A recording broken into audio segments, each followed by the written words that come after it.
saraf. Dalam unit saraf ini terbagi atas dua, yaitu kegiatan pertama dan kegiatan kedua. Tujuannya yaitu untuk mengetahui pengaruh zat stimulan yang terdapat pada berbagai minuman kemasan terhadap kecepatan tanggap saraf. Pada kegiatan pertama, saya akan menjelaskan beberapa poin penting, yaitu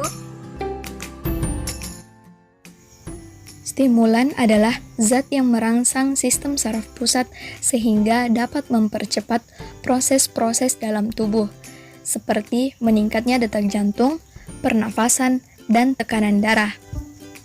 Stimulan dapat membuat orang lebih siaga dalam menyembunyikan kelelahannya.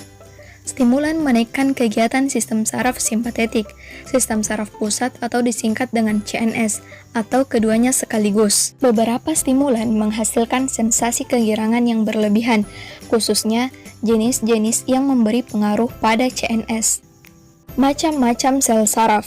Berdasarkan fungsinya, terdapat 3 macam sel saraf. Yang pertama, sel saraf sensorik. Yang kedua, sel saraf motorik. Yang ketiga, sel saraf konektor. Alat dan bahan yang digunakan dalam kegiatan pertama yaitu penggaris sepanjang 30 cm, sendok atau pengaduk, gelas, dan minuman stimulan. Beberapa dari minuman stimulan tersebut ialah Extra Joss, kopi, Coca-Cola, Hemaviton Drink, M150, dan Karating Daeng. Prosedur kerja. Pertama, persilahkan objek uji coba untuk duduk santai. Setelah itu, letakkan sebuah penggaris secara tegak lurus di antara ibu dan telunjuk jari tangan kanan. Usahakan posisi titik nol tepat berada di antara ibu jari dan telunjuk jari.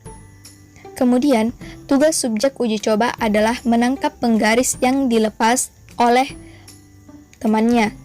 Tanpa memberitahu lebih dahulu, lepaskan penggaris tersebut.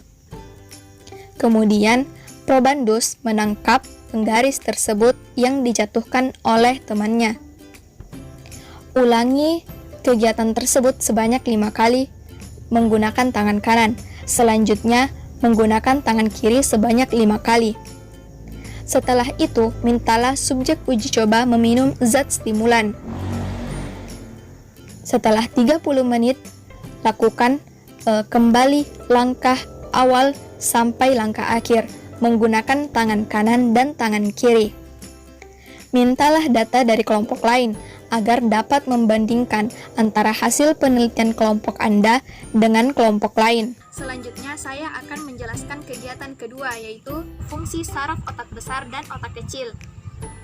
Otak mempunyai 5 bagian utama, yaitu yang pertama, otak besar cerebrum, yang kedua, otak tengah mesencephalon, yang ketiga, otak kecil atau cerebellum, yang keempat, sumsum sambung atau medula oblongata, yang kelima, jembatan Farol. Sistem saraf pusat meliputi otak dan sumsum tulang belakang atau medula spinalis. Otak atau encephalon adalah pusat sistem saraf pada vertebrata dan banyak invertebrata lainnya. Otak dan sel saraf di dalamnya dipercaya dapat mempengaruhi kognisi manusia. Otak juga bertanggung jawab atas fungsi seperti pengenalan, emosi, ingatan, pembelajaran motorik, dan segala bentuk pembelajaran lainnya. Otak terbentuk dari 2 jenis sel, yaitu glia dan neuron, yang dimana glia berfungsi untuk menunjang dan melindungi neuron, sedangkan neuron membawa informasi dalam bentuk pulsa listrik yang dikenal sebagai potensi aksi. Itulah tadi penjelasan mengenai rancangan penuntun praktikum fisiologi hewan unit saraf pada kegiatan 1 dan 2. Semoga bermanfaat. Segala kekurangannya mohon dimaafkan. Wassalamualaikum warahmatullahi wabarakatuh.